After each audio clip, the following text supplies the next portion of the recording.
విచ్చేసిన Janasena party, TDP party, BJP, ఇతర ప్రజా సంఘాలు అందరికీ నా హృదయపూర్వక నమస్కారాలు.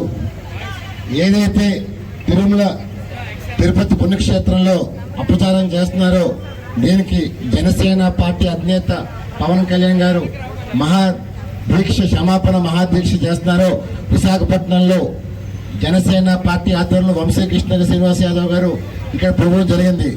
నిజంగా భారతదేశం ఇది హిందూ దేశం.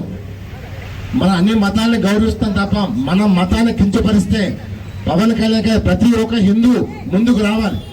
ఈరోజు మన మతాన్ని అవమానిస్తూ ఈరోజు తిరుపతి పుణ్యక్షేత్రాన్ని అవమానపరుస్తూ ఇవాళ వ్యవహరిస్తున్నారంటే దీన్ని తీవ్రంగా ఖండించాల్సిన బాధ్యత ప్రతి ఒక్క హిందూ పైన ఉంది.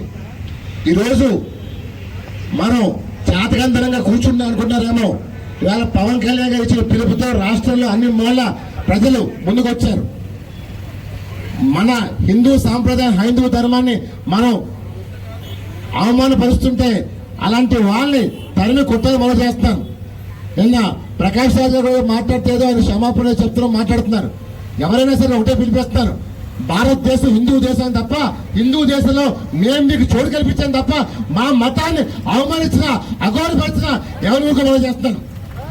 ఇవాళ ఏ దేశంలో కూడా లేదు, ఒక భారతదేశంలోనే అన్ని మతాలను గౌరవిస్తున్నాం. ఇది హిందూ దేశమైనా సరే అలాంటి దేశంలోనే ఇలాగా అవమానపరుస్తుంటే ప్రజలు హిందూ ప్రజలు ముఖ్యంగా ఊరుకోమని చేస్తాను. ఈరోజు వంశీకృష్ణ గారి నాయకత్వంలో ఇక్కడ చేసిన ఈ దీక్ష కార్యక్రమానికి అందరూ విచ్చేసినందుకు పేరు పేరున నా నమస్కారం తెలియజేస్తాను. దయచేసి మన హిందూ సాంప్రదాయం మనం కాపాడుకోవాలి.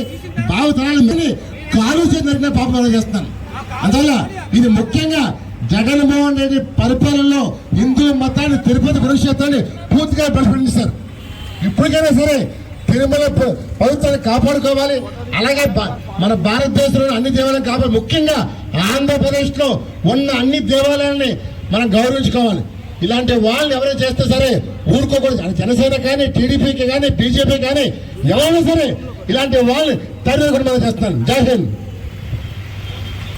Thank you.